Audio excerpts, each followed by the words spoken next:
The second expansion for Sid Meier's Civilization 6 introduces an active planet where geology and climatology present unique new challenges. Face the threat and reap the bounty from natural disasters, manage your power sources wisely, and unite with leaders of other civilizations to find solutions to the challenges of a changing climate. Rise and flourish in Sid Meier's Civilization 6 Gathering Storm. There's no escaping the power of nature as it shapes your world and affects your people's fortunes. Where you settle will have consequences that affect your civilization forever, as each terrain faces its own environmental challenges. Natural disasters can pillage or destroy your improvements and districts, but they may also refresh and enrich the lands after they pass.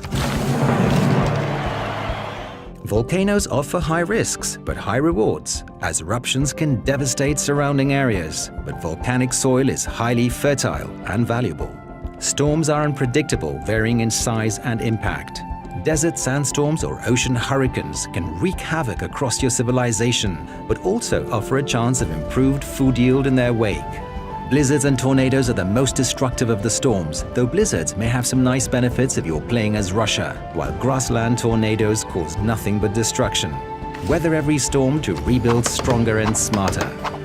The incredible benefits of settling near rivers now come with the additional dangers of flooding. Floods can destroy and pillage improvements, with even greater damage during severe flooding, but they also offer a chance of greater food yield afterwards.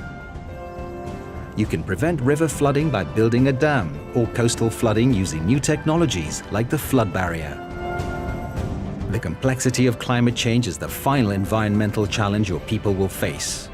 As the game progresses and civilizations consume certain fuel resources, carbon dioxide will be released, leading to higher global temperatures and unique consequences, including increased storms or flooding and rising sea levels.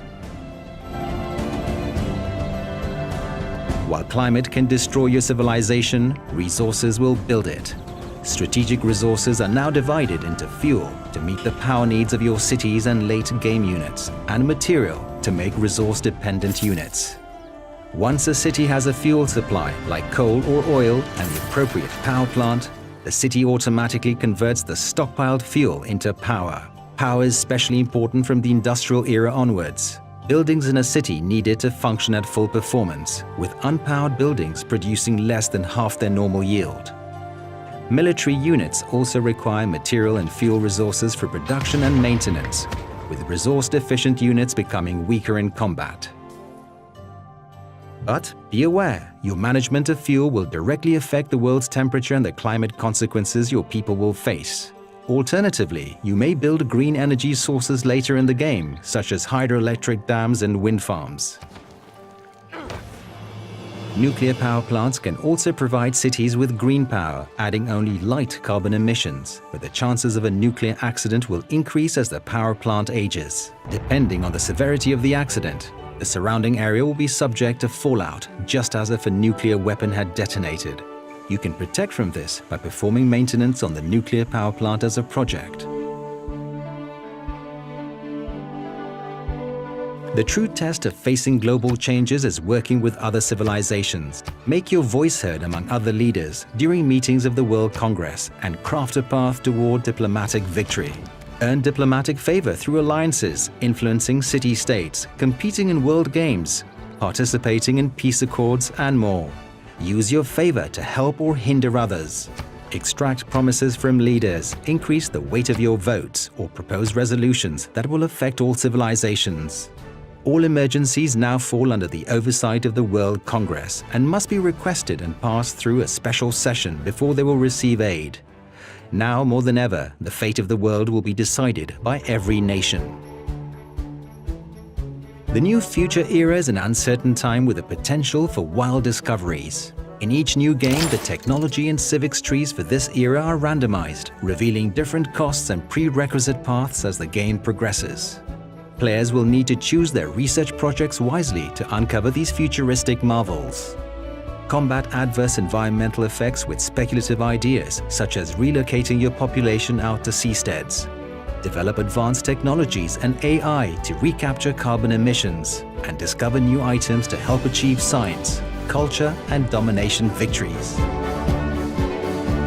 8 new civilizations and 9 new leaders are introduced, including Hungary, Maori, Canada, Inca, Mali, and Sweden. Each brings unique bonuses, gameplay, units, and more. The world is larger than ever with new world wonders, natural wonders, and units, including the GDR and Rock Band. Bend the map to your will with new improvements like railroads, mountain tunnels, and the Canal District. And survive the greatest disasters in history in the new scenarios the Black Death and War Machine. In Sid Meier's Civilization VI Gathering Storm, the world is more interconnected and complex. You must contend with the power of nature, planning for disasters and rebuilding after them, all while navigating diplomatic relations with the rest of the planet.